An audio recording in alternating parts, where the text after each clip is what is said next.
Muy buenas tardes a la querida audiencia que hoy nos recibe en una emisión más de Detona en nuestras entrevistas, y el día de hoy pues volvemos a tener a un buen amigo y a destacado profesionista, abogado. Me refiero a Rafael Estrada Mitchell. Bienvenido, Rafael, gusto verte. Hola, muy querido Raúl. Un gustazo estar contigo y con tu auditorio. Igualmente. Oye, Rafael, bueno, pues me voy a concentrar prácticamente en un tema que creo que nos interesa a todos.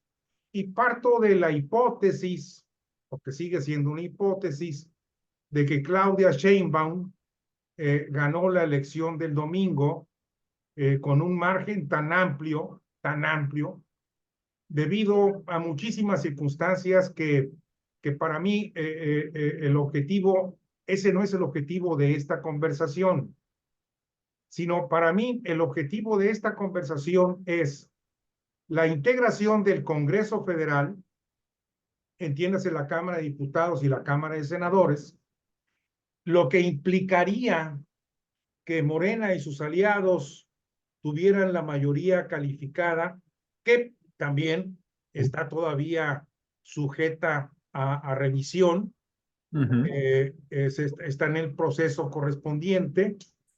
Lo que sí ya no hay forma de discutir o ni de negar es que tanto Morena como sus aliados, pues en el Congreso ya tienen la mayoría absoluta, lo cual, digo, sería un milagro que no la tuvieran, pero por eso no quiero ni siquiera discutir el tema, pero sí Así el es. tema de la mayoría absoluta. ¿Tú qué opinas? ¿Qué visualizas en este tema tan importante?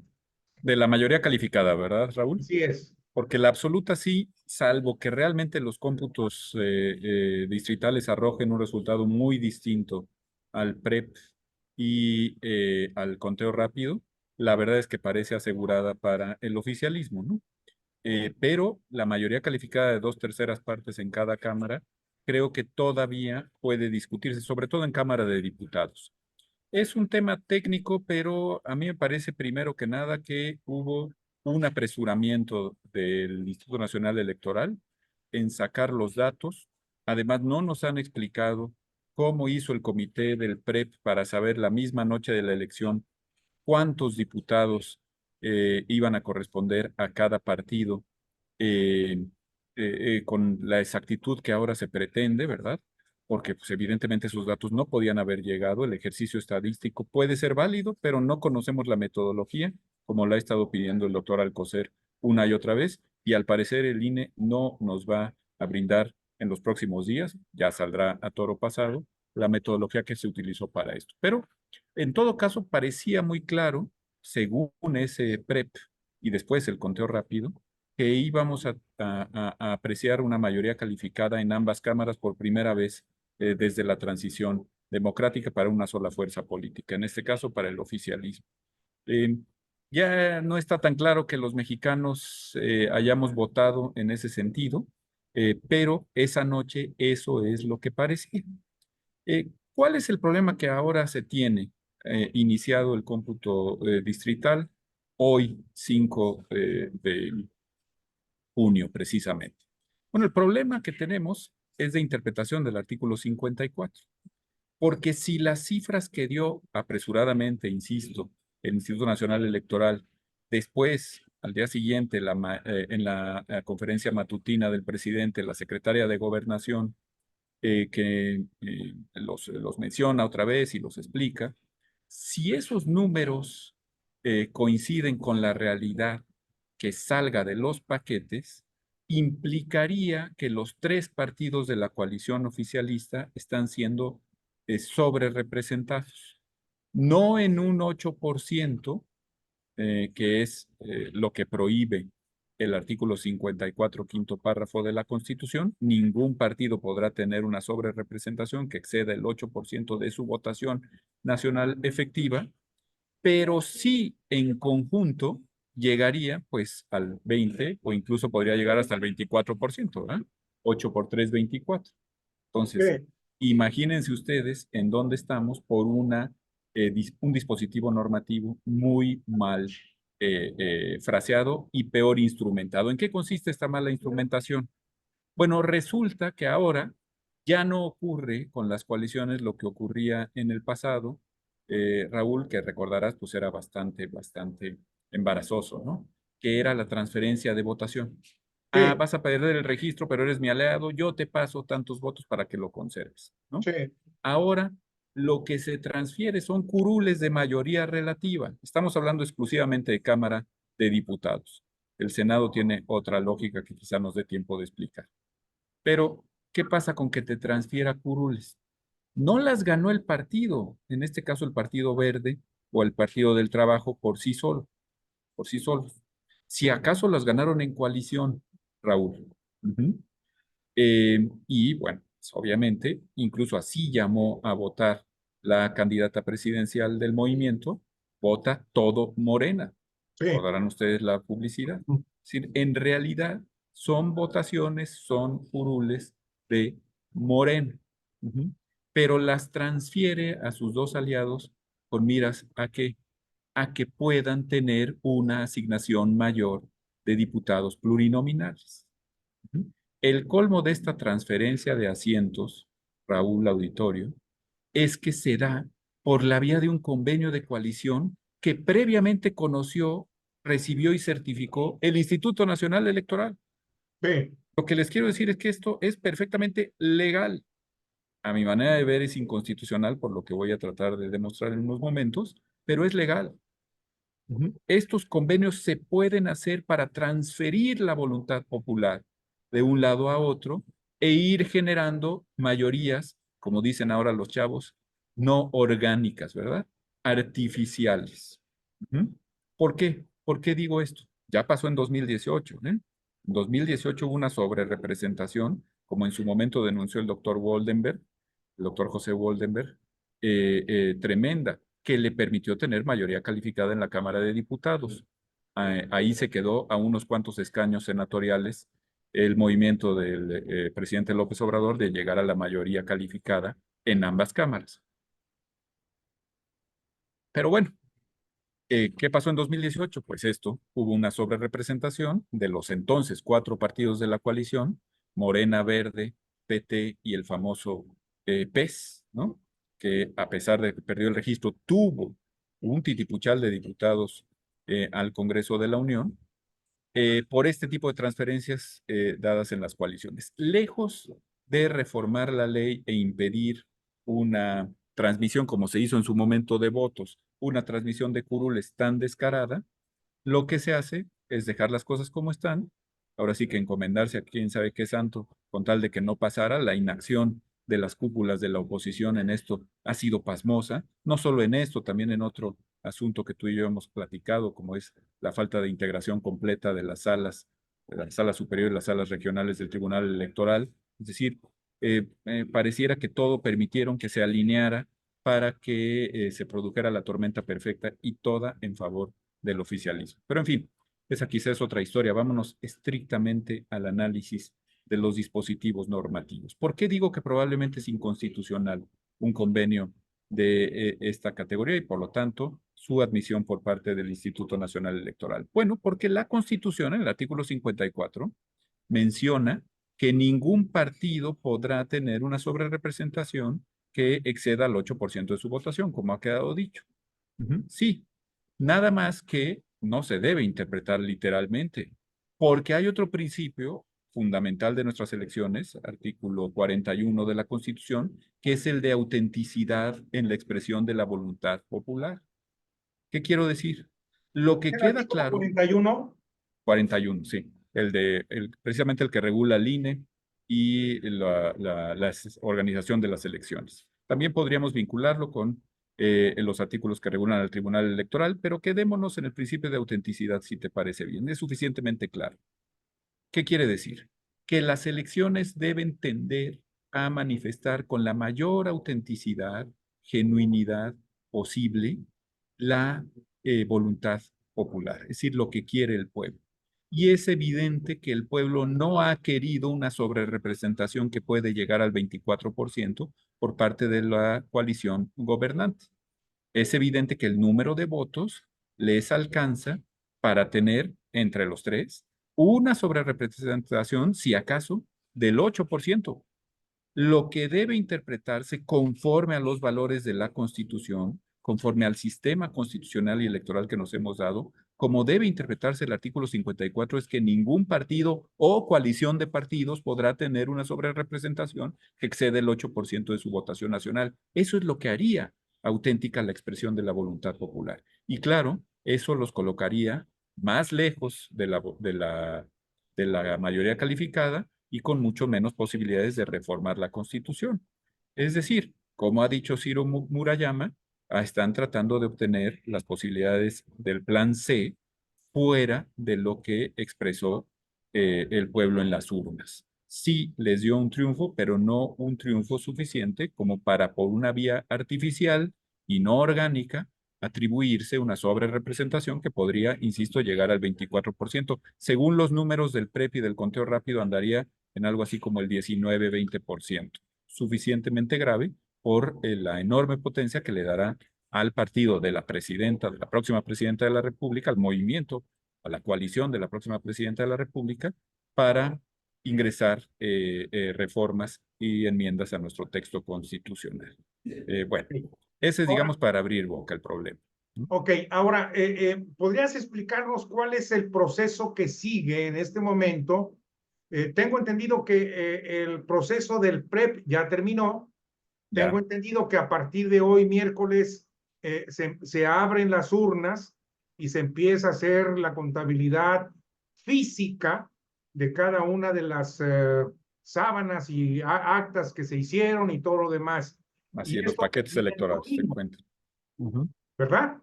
Sí, señor. Y parece ser que se van a abrir 60% de los paquetes electorales porque se manifiestan inconsistencias en el reporte de actas, ¿no? Ok, eh, las famosas casillas Zapato, en que un partido gana 7-0, ¿no? Zapatero, es decir, gana de todas, todas, en fin, muchas inconsistencias que se supone este conteo distrital en juntas va a aclarar de una vez por todas. Es posible que la ventaja, entonces, en la candidatura presidencial y en las votaciones al Congreso de la Unión no sea tan amplia como apareció de inicio, pero de todas maneras que se traduzca en una ventaja, ¿verdad? Yo claro. creo que por ahí va a ser difícil alegar cualquier cosa, pero no en el tema de la sobrerepresentación. ¿Qué es lo que seguiría ahí? El INE realizará su asignación polémica, como ocurrió en el 2018, de las curules en la Cámara de Diputados y te dirá, no, para mí el artículo 54 es muy posible que para allá vayan. Yo creo que para allá van a ir. El artículo 54 de la Constitución dice partido, perfectamente puede tener el PT un 8%, el Partido Verde un 8% y Morena un 8% de sobrerepresentación, porque se les asignaron diputados de mayoría relativa que no obtuvieron y por lo tanto pueden tener más diputados plurinominales. Fíjate todo lo que el barroquismo de nuestro sistema híbrido de representación en las cámaras genera, Raúl. Es decir, estamos haciendo las cuentas del gran capitán e insisto, la voluntad del pueblo mexicano, la voluntad mayoritaria, no se expresa con la autenticidad que Claro. sería deseable, ¿verdad? Pero Eh, bueno, una vez que ocurra esto, lo que procedería, si es que quieren las cúpulas de los partidos de oposición, porque yo ya no sé, la verdad, qué es lo que quieran, lo que procedería sería impugnar esa asignación ante el ante, Tribunal Electoral del Poder Judicial de la Federación. sí, señor, en salas regionales, por lo que hace a las circunscripciones plurinominales. Volvemos al problema que ya hemos multiplaticado, ¿no? Estas salas regionales no están correctamente integradas, hay muchos secretarios en Sí, funciones de magistrados en las salas regionales y además, si una o dos de las decanas se van a ir a calificar la elección presidencial a la Cámara, perdón, a la sala superior, pues se van a quedar la sala Monterrey y o la sala Guadalajara sin su presidenta y magistrada decana. Entonces tendrá que entrar otro secretario a cubrir esa falta. Imagínate nada más, o sea, estamos haciendo ahí con total desparpajo y por falta de responsabilidad de nuestros legisladores, estamos haciendo un merequetengue que pone muy en entredicho, a mi manera de ver, la legitimidad de la calificación de la elección. Pero bueno, procesalmente digamos que eso es lo que procedería. Ahora, Un último punto que creo que es importante, y aquí hay que quebrarnos la cabeza los demócratas, los que nos interese que la voluntad popular se exprese genuinamente. No podríamos exigir ya ahorita al Instituto Nacional Electoral que nos diga cuántos votos considera que le correspondieron a la coalición en los diversos distritos diputacionales y cuántos desagrega para efectos de la asignación de diputados de mayoría relativa en los distritos y plurinominales por el principio de resto mayor, por el principio de cociente. eh, no les podríamos exigir ya al INE que nos explique qué votos le correspondieron a la coalición y cuáles desagrega por Morena, PT y Verde, porque así podríamos darnos cuenta, por lo menos, de la magnitud de la sobrerepresentación que pretende realizar. Y ya podríamos estar enarbolando nuestros argumentos para que se detenga en esa sede administrativa o para la impugnación. Yo creo que eso es algo de la mayor relevancia, es urgente y no me queda clara cuál sería la vía adecuada. Desde luego, los representantes de los partidos en el Consejo General del INE podrían estarlo pidiendo ya ahorita, Raúl, pero nosotros como ciudadanos de a pie, no sé, una petición de información sería pegarse un tiro en el pie porque saldría seguramente mucho más allá después de la Claro. asignación de Ahora, sitiales, ¿no? Un derecho de petición, pues tampoco creo que sería lo mejor. En fin, hay que pensar. ¿no crees tú que esta petición, esta solicitud, tendría una respuesta dirigida a que no la puede dar el INE todavía porque están en este proceso de escrutinio? Sí, claro, ahorita, en este instante sí, pero va a tardar Pues 1 o 2 días, a partir ¿eh? del lunes próximo. Sí, yo pues, te diría, se habilitan los días a partir del sábado, ¿no? Ok, Eh, ¿Por qué? ok. Pues porque es urgente, ¿no? Casi te diría yo de previo y especial pronunciamiento, urgente pronunciamiento, ¿no? Lo que se realice. Muy ¿Mm? bien. Bajo este escenario, que la verdad no es nada agradable, Halagüeño. no es nada eh, eh, positivo para el país, eh, ¿tú crees que el paquete que presentó López Obrador el 5 de febrero de este año, con bombo y platillo ahí en un salón adjunto en el Palacio Nacional, que era el antiguo recinto legislativo, eh, Claudia Sheinbaum lo siga tal cual o lo dosifique, o tú crees que vaya a haber algún cambio de estrategia? Tengo una enorme esperanza en la sensibilidad femenina de la primera jefa de Estado que vamos a tener, ¿no? La primera presidenta de la República, porque podría discutirse si las emperatrices fueron o no jefas de Estado, ¿no? Las dos que hemos tenido. Pero la primera presidenta de la República, porque la sensibilidad femenina es muy distinta a la del macho alfa, es muy distinta a la que ahora se llama la sensibilidad heteropatriarcal, querido Raúl, ¿no? Creo que si es una buena política, si sabe dialogar, sabrá que más vale sacar por consenso reformas de tan amplio calado como esas, sin perturbar a los inversionistas nacionales.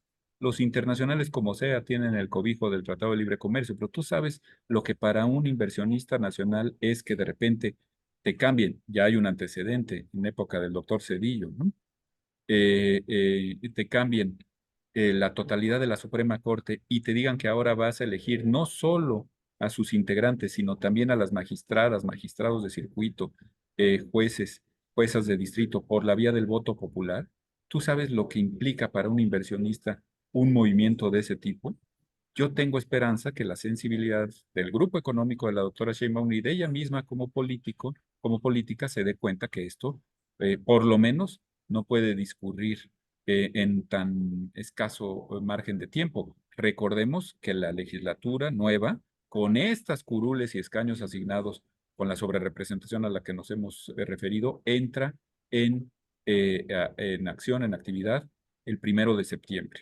Para el 6 de septiembre tendrá que estar calificada la elección. Así Ujú. es.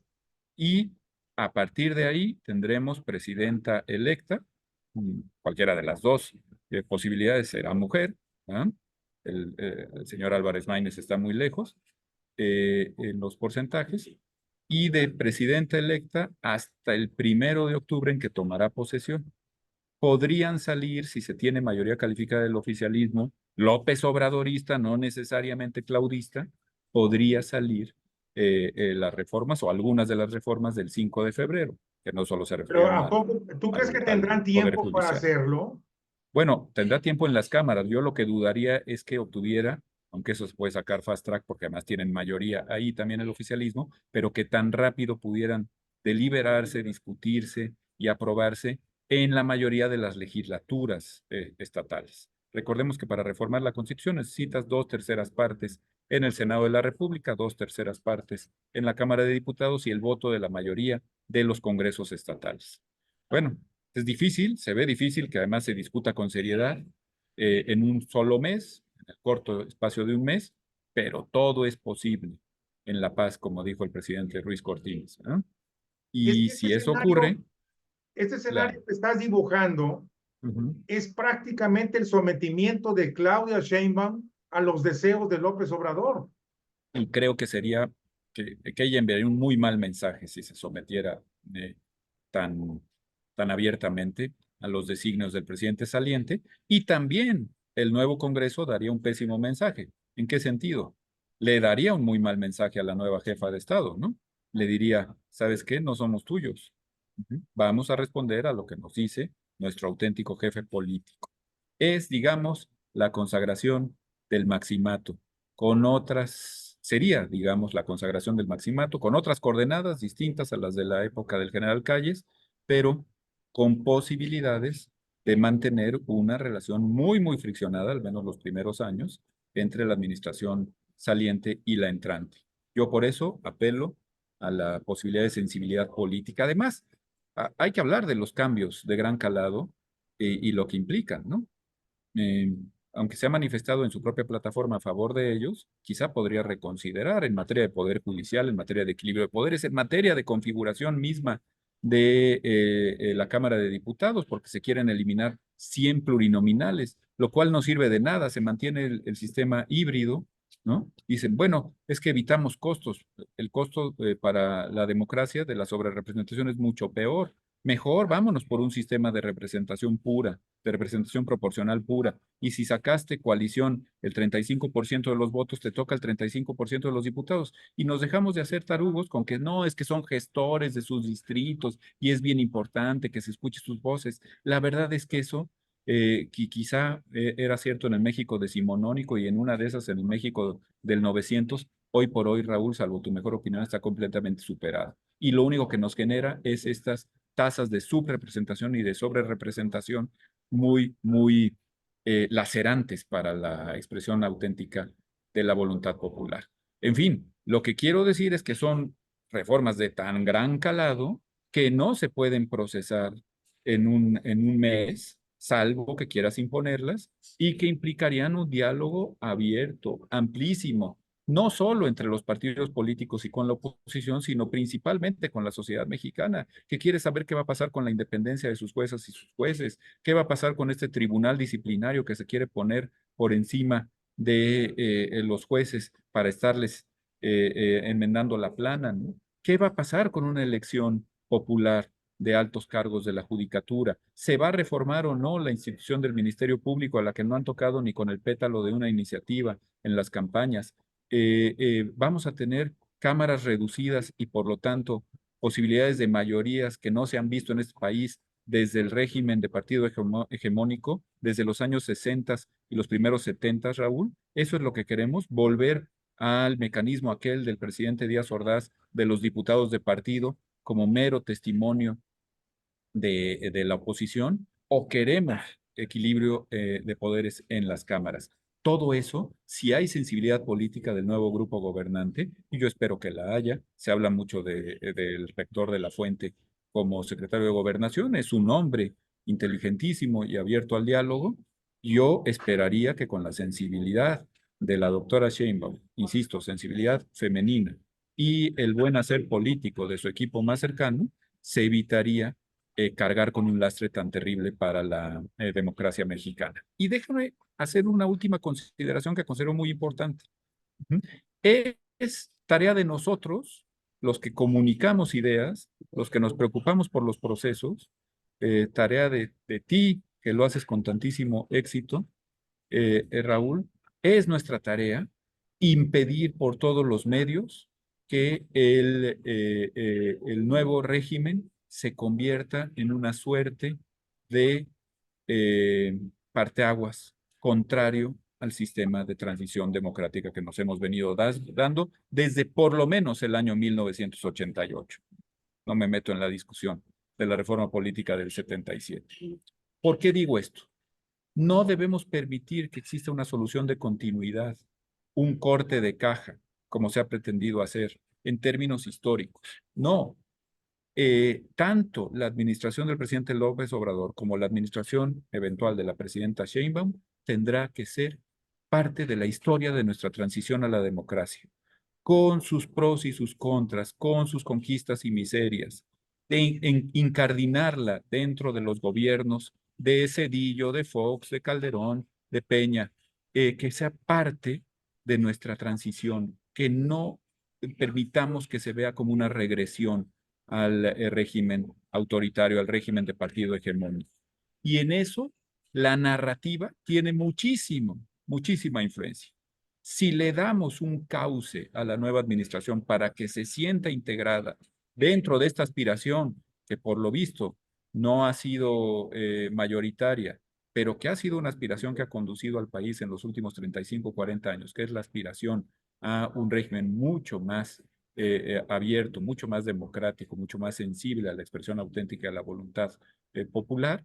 Si logramos que esa democracia, contra lo que quería el ingeniero Krause allá en los lejanos 80s, se adjetive, Raúl, es decir, que se convierta en una democracia constitucional, respetuosa de los cauces institucionales, respetuosa de los equilibrios, aunque instrumente las reformas todo a la izquierda que quieran, ese es otro asunto, pero que las instrumente con respeto a las instituciones democráticas que nos hemos dado, si conseguimos que se sientan parte de la historia de un Estado constitucional y democrático de derecho y que se destierre esta expresión del presidente López Obrador de la larga noche neoliberal, como si todo lo que se hubiera hecho en la transición democrática es, hubiera sido inútil. Bueno, si conseguimos esto, y yo creo que la doctora Sheinbaum también tiene una sensibilidad adicional para lograrlo, ¿eh? Claro, hay que tenderle la mano a la oposición y los medios de comunicación deberían tenderle la mano para que pueda realizar este proceso sin demasiados sobresaltos, este proceso comunicativo, pero tiene una ventaja. Ella no perteneció al régimen, no formó parte del partido de Estado como sí lo hizo su predecesor. Y entonces quizá tenga una sensibilidad mayor hacia las conquistas de la transición democrática. No olvidemos que ella ha dicho muy clarito que votó por el ingeniero Cárdenas en el año 88. Es decir, Claro. estaba con nosotros, con esa generación, estábamos ahí en la primera línea de batalla, ella seguramente más adelantada que yo, pero en fin, la cuestión es que estábamos ahí luchando por una democracia que hoy requiere adjetivos. Si quieren el adjetivo social, pongámoselo. Es el tiempo de los derechos sociales. Esa es una lectura que debemos darle al resultado de la elección, pero también es el tiempo de la democracia constitucional, de la democracia con El equilibrios, de la respeto. democracia por el respeto Claro, claro. al pluralismo y a la oposición también, ¿por qué no decir? Rafael, eh, ¿tú crees que el hecho de haber nombrado a José Ramón de la Fuente como responsable del equipo de transición entre el gobierno actual y el gobierno de Claudia, así como de haber ratificado en el puesto como secretario de Hacienda a Ramírez de la O, sean buenas señales o tú cómo las interpretas? Sin duda creo que son señales de esa sensibilidad hacia lo que te puede generar de inestabilidad en los mercados, ¿no? Eh, por qué digo esto? Y creo que nos abre otra ventana de esperanza, querido Raúl, respecto de las reformas eh, sobre las rodillas. Ok. ¿Qué ventana de esperanza? Eh, Inmediatamente que vieron que había problemas macroeconómicos, vamos Fíjate, yo a tengo la dar, oportunidad de platicar con muchas gentes de Morena desde sí, hace meses que no están de acuerdo en el plan C, concretamente. la mentalidad de ellos es más de izquierda, como tú lo acabas ahorita de definir, más plurales, más inclusivos, más respetuosos, ¿verdad? Sí. Y ellos mismos hablan de que la doctora Sheinbaum tiene ese perfil. Muchos de ellos no son gente cercana a la doctora Sheinbaum. Otros están ahí, vamos a llamar, rodeando o rondando el círculo rojo. ¿Tú crees que esto puedan influir? O más, déjame refrasear la pregunta. ¿Quiénes crees tú, qué personas crees tú que puedan influir en la doctora Sheinbaum para lograr que se tome este camino de prudencia y de modificación, de acuerdo, pero también de reconciliación y de diálogo? Bueno, lo combino con tu anterior pregunta, Raúl. Sí creo que se le mandó una señal de calma a los mercados con la designación de Ramírez de la O y de la Fuente, ¿no? Eh, por lo demás, al frente del proceso de transición, cuando no ha iniciado el proceso de transición, pues eso te habla también de la preocupación, ¿verdad? De la precipitación a veces. Oye, hay que calmarlos a todo lo que da. Vamos a poner a Juan Ramón ahí. Oye, pero todavía no hay proceso de transición, no importa, tú manda esa señal ya de una vez, ¿no? Digamos, la candidata Sheinbaum es eso todavía, es candidata, ¿no? Ni siquiera podríamos llamarla virtual ganadora, no ha habido conteo distrital, en fin, pero fíjate cómo mandan esas señales. Y creo que junto con de la Fuente pueden ser muy útiles en este proceso de reconciliación, de restañar heridas. Algunos antiguos participantes en el Frente Democrático Nacional del año 88 y después en el Partido de la Revolución Democrática. También pienso en gente como Marcelo Ebrard, que va a estar ahí. Ya se habla de que le ofrecieron el Ministerio de Economía, ¿no? Pienso en gente, Marcelo Ebrard puede ser el líder de la Cámara de Diputados. también podría ser, ¿no? Que esté en el Congreso, ¿no? Será decisión de él, por lo visto, porque de que va a estar, va a estar. Estaba en los primeros lugares de la lista, ¿verdad? O se va al gabinete. Es una gente que va a tratar de conciliar, que van a realizar la crítica de las instituciones. Mira, por ejemplo, entiendo que en su equipo económico, en su equipo jurídico, hay gente que ha estado en la primera línea de las instituciones electorales. Por ejemplo, el antiguo magistrado del Tribunal Electoral Sala Superior, Salvador Olimpo Nava Gomar. Salvador es un agente tratable, ¿eh? Es un agente que tiene clara la necesidad de de un constitucionalismo democrático. No es un improvisado, sabe de lo que se habla cuando se habla de reestructura del Poder Judicial y creo que tiene algunos puntos muy claros. Creo que puede influir y estoy seguro que va a influir de manera positiva en la doctora Sheinbaum. Si está don Javier Quijano, como lo estuvo en los primeros años del obradorismo, cerca de la presidenta de la República, esa es una magnífica noticia. Don Javier es uno de esos abogados que enaltece al gremio y así nos podemos ir por áreas, ¿no? En las ciencias, que es donde más conoce ella, y en los temas Sí. educativos y universitarios, creo que hay también un área de oportunidad enorme de restañar muchas heridas que se dieron en el CIDE, en la UNAM, en el propio CONACYT, en la presente administración. Creo que por ahí las cosas podrían ir bien. En los temas de salud ni se diga.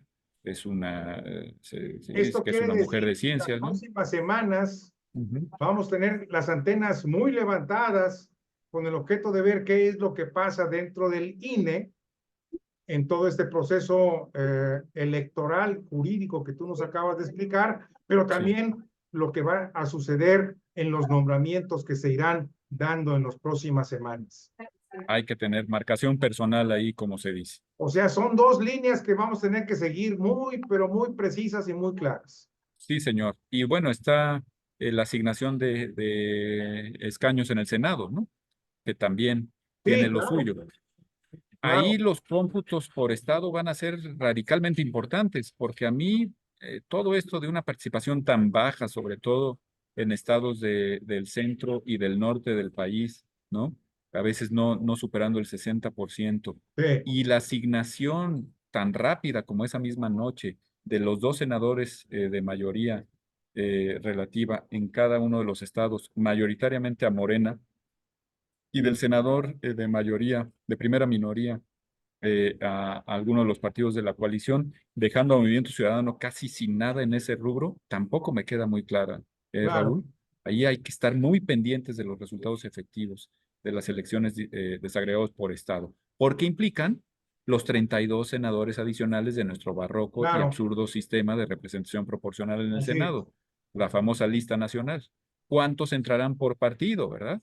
Y también ahí podremos ver alguna sobrerepresentación muy desagradable con tal de generarse mayorías calificadas artificiosas. Es otro punto que hay que estudiar muy, muy a fondo, sobre todo ver qué resultados están saliendo justo hoy, empezando hoy, de los conteos distritales, ¿no? Y yo incluiría otro factor en la ecuación, mi estimado Rafael, la presentación del paquete de ingresos y egresos el próximo mes de septiembre. Bueno, Ese va a imagínate ser nada más. muy importante, porque ahí nos va a definir claramente cuál va a ser el rumbo que va a tomar el actual gobierno desde el punto de vista económico y fiscal. Pues imagínate, y todavía le va a tocar a la presente administración, ¿no? ¿Sí? Te Esos digo, son tenemos muchos fierros en la lumbre y hay que estar muy pendientes. Mi querido mecanismos en los que Rafael, la doctora Sheinbaum tendrá que estar especialmente fina, mi querido Raúl. tú Además, no usaste se una nos frase olvide, muy interesante hace unos minutos, y la quiero sí, repetir. Tú esperas y tienes deseo que la sensibilidad femenina de la doctora Sheinbaum prevalezca y tome decisiones muy sensatas. así es. Creo que tenemos una gran oportunidad ahí porque los machos alfa para este país hemos sido nefastos, mi querido maestro. ¿Eh? Y Un ahora abrazo, mi tenemos querido una Rafael, oportunidad de que las cosas cambien. Un abrazo para ti, y seguimos muy en grande. contacto porque esto todavía no se acaba. No, no se acaba y no se nos olvide, y luego platicamos de eso si quieres, que está la espada de Damocles sobre Sheinbaum o en su caso sobre Xóchitl, ¿no? Que Así es es. la revocación de mandato, hecha a ciencia y paciencia del oficialismo en este sexenio y que parece que es una figura que le llena mucho los ojos al presidente Otro López factor Obrador, ¿eh? más en la Cuidado, ecuación que tenemos que otro analizar. factor. Y el nombramiento del cuarto ministro del oficialismo a fines de este año también, ¿eh? Ok. Sobre la Suprema Corte. O sea que ahí tela de dónde cortar. Un Ujú. abrazo, Miguel Rafa. Adiós, Raúl. Muchas Hasta gracias. luego, mi Hasta querida luego. audiencia. Bye. Que les vaya muy bien.